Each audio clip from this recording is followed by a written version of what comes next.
দাদুর ইচ্ছেতেই এবারে সত্যিকারের বিয়ের পিঁড়িতে বসছে ওম আর শ্রাবণ।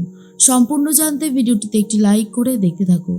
গল্পের শুরুতেই দেখা যায় অভি যখনই রোহিণীকে সিঁদুর পরিয়ে দিয়েছে তারপরেই শ্রাবণকে নিয়ে বাড়িতে ফিরে এসেছে ওম। ওম তখন বলে, ওল্ড ম্যান, আমি কিন্তু আমার কথা রেখেছি। আমি বলেছিলাম শ্রাবণকে ফিরিয়ে নিয়ে আসবো, আমি কিন্তু শ্রাবণকে ফিরিয়ে এনেছি। আর তখন বাসুদেব আঙ্কেলও খুব খুশি হয়ে গেছে। বাসুদেব আঙ্কেলকে নিয়ে ওল্ড ম্যান ওপরে চলে গেছে সম্পত্তির কাগজটা নিয়ে আসার জন্য। এদিকে রোহিণী বলে, তোদেরকে এখনই আসতে হলো? এরপর শ্রাবণ বলে, তুমি অভিকে বিয়ে করে নিলে কোনো আগামাথা না ভেবেই? তুমি জানো না ও কীরকম ছেলে? ও টাকার জন্য সবাইকে ঠকাতে পারে। ও আমাকেও ঠকিয়েছিল, তোমাকে তো আগে বলেছি সবটা। তারপরেও তুমি এই ডিসিশনটা কি করে নিলে?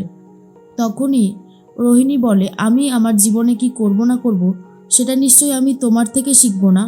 আর তাছাড়া দাদু একটা শর্ত দিয়েছিল, সেই জন্যই আমি এত তাড়াতাড়ি বিয়েটা করতে রাজি হয়েছি। তখনই শ্রাবণ বলে, শর্ত? কিসের শর্ত? আমি তো কিছুই বুঝতে পারছি না। তখন ওম বলে, আমি সবটা বুঝিয়ে বলছি। ওল্ড ম্যান এটাই বলেছিল, আমার পরে যে নাতি নাতনি আগে বিয়ে করবে তাদেরকেই সম্পত্তির কাগজপত্র তুলে দেবে ওল্ড ম্যান। সেই সম্পত্তির লোভেই অভিকেও বিয়ে করে নিয়েছে। ও আগামাথা কিছুই ভাবেনি। তখনই শ্রাবণ বলে, তুমি নিজে কি ভুল করলে নিজে এখনো জানো না। এই অভি খুব স্বার্থপর, টাকার জন্য সবাইকে শেষও করে দিতে পারে, সেটা হয়তো তুমি জানো না। এর মধ্যেই চলে এসেছে ওল্ড ম্যান আর বলে, তুমি যে শ্রাবণকে ফিরিয়ে নিয়ে এসেছো তার জন্য আমি খুব খুশি হয়েছি। আর সবথেকে বড় কথা, আমি তো এটাই চাইছিলাম যে নাতিবাবু আর নাতবউয়ের হাতেই সম্পত্তির কাগজটা তুলে দেব। রোহিণী তখন বলে, এটা কিন্তু ঠিক হচ্ছে না দাদু ভাই, তুমি যে তোমার কথা দিয়েছিলে সেই কথা তো রাখলে না। বাসুদেব আঙ্কেল বলে, কেন? জেঠুমণি তো সবটা বুঝিয়ে বলল যে জেঠুমণি শুধু ওই কথাটাই বলেনি, আরও দুটো লাইন বলেছিল, যাকে ভরসা করতে পারবে তার হাতেই তুলে দেবে। তুমি এই দুটো লাইন মনে হয় ভুলে গেছো রোহিণী। এরপরেই তখন বলে, হয়তো ভুলে গেছিল, কিন্তু এখন হয়তো মনে পড়ে গেল, তাই তো? শ্রাবণ বলে, দাদু, আজ আমি তোমাকে কিছু সত্যি বলতে চাই। আমি জানি তুমি যেই সম্পত্তির কাগজগুলো তুলে দিচ্ছ আমাদের হাতে, ভেবেচিন্তেই এই কাজটা করছো, কিন্তু তার আগে তোমার সত্যিটা জানাটা দরকার। আর তখনই ওম বলে, কি হলো শ্রাবণ, আবার পুরনো কথা টেনে আনার কি দরকার? শ্রাবণ তখন বলে, দরকার আছে মিস্টার ঘোষ, অবশ্যই দরকার আছে। কারণ আমি যদি সত্যিটা না বলি তাহলে আমি দাদুর কাছে অপরাধী হয়ে থেকে যাব। যখন কোনো কিছু শুরু হয় তখন সেটাকে ফ্রেশভাবে শুরু করাই উচিত। আপনি কি মানে কিসের ওপর ভিত্তি করে আজকে আমাকে বিয়ে করছেন সেটা তো বলবেন। ওম বলে, ভালোবাসার জন্য। আমি তোমাকে সত্যিকারের ভালোবেসে ফেলেছি শ্রাবণ, ভালোবেসেছি বলেই তোমাকে বিয়ে করতে চাই। এতদিন ধরে যা হয়েছে সেটা সবটাই ছিল জোর জবস্তি, অনিচ্ছাকৃত, কিন্তু এখন যেটা হবে সেটা অবশ্যই ইচ্ছাকৃতভাবে। এরপর শ্রাবণ বলে, ব্যাস, তাহলে দাদুকে সমস্ত সত্যি কথাগুলো ইমিডিয়েটলি বলা দরকার। দাদু, আমি তোমাকে যে কথাগুলো আজকে বলবো সেগুলো অক্ষরে অক্ষরে সত্যি। হ্যাঁ, আমি আর মিস্টার ঘোষ একটা কন্ট্রাক্ট ম্যারেজই করেছিলাম 6 মাসের জন্য। আমার টাকার দরকার ছিল আর মিস্টার ঘোষের দরকার ছিল একজন স্ত্রী, কন্ট্রাক্ট ওয়াইফ, তার জন্য আমাকে বিয়ে করে এই বাড়িতে নিয়ে এসেছিল। আর তখনই দাদু শুনে চমকে যায় আর বলে, তাহলে মৃত্তিকা যা বলেছিল একদম ঠিক কথাই বলেছিল।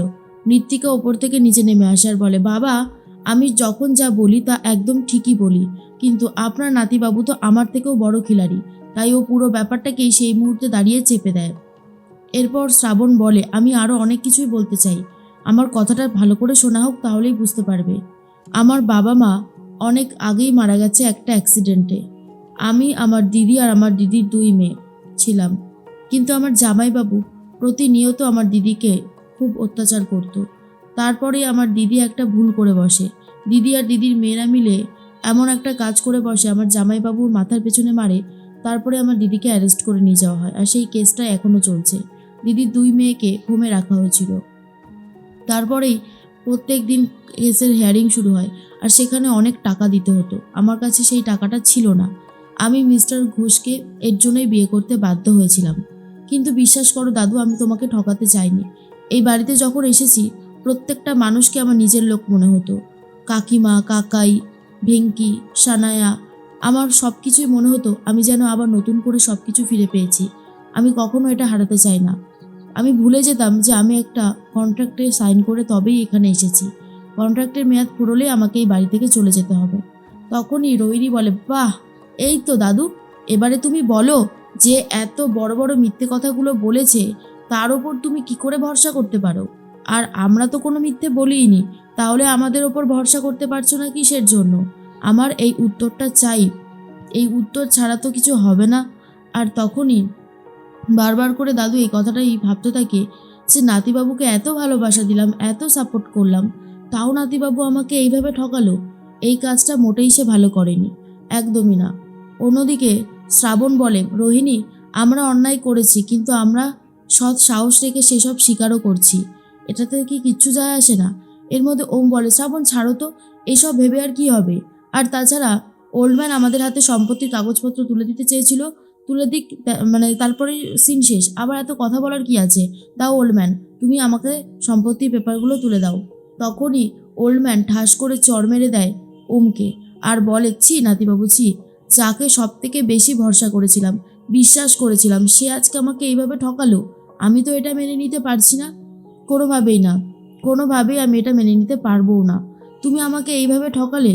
বাসুদেব আঙ্কেল বলে, জেঠুমণি, ওদের পুরো কথাটা শুনুন, না হলে কি করে হবে?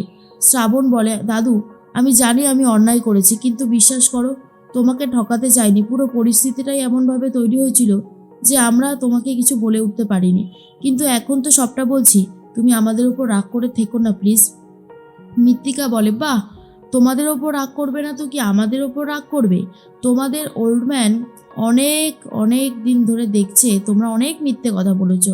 শ্রাবণ বারে গান গায়, শ্রাবণ আরও কত কী যে করে, সব কিছু তো এখন পরিষ্কার। তাহলে বাবা, এখনও জেনে শুনে সম্পত্তির কাগজপত্র তুলে দেবেন? ওম তখন বলে, তুমি আমাকে এরকমভাবে মারলে কেন ওল্ডম্যান? আমি তো কোনো দিন তোমার কাছ থেকে এই ব্যবহারটা পাইনি। ওল্ডম্যান বলে, আমিও তো তোমাকে অন্ধের মতো ভরসা আর বিশ্বাস করেছিলাম।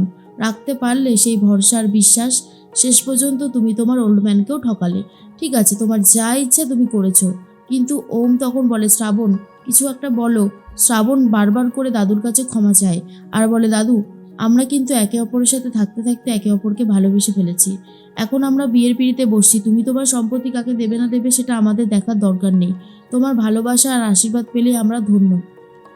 এরপরে ওম তখন বলে, আমারও সেটাই মনে হয়। ওল্ডম্যান, তুমি প্লিজ রাগ করে থেকো না ওল্ডম্যান, আমাদেরকে ক্ষমা করে দাও। যা ভুল করেছি আর কখনো এই ভুলটা করব না। আর তখন ওল্ডম্যান বলেন, বাহ, কি সুন্দর কথা, আবারও কোনো না কোনো একটা সময় তোমরা ভুল করবে, কিন্তু দুজন মিলে ক্ষমা চাওয়াতে ওল্ডম্যান মনে হয় ওদেরকে ক্ষমা করে দেবে।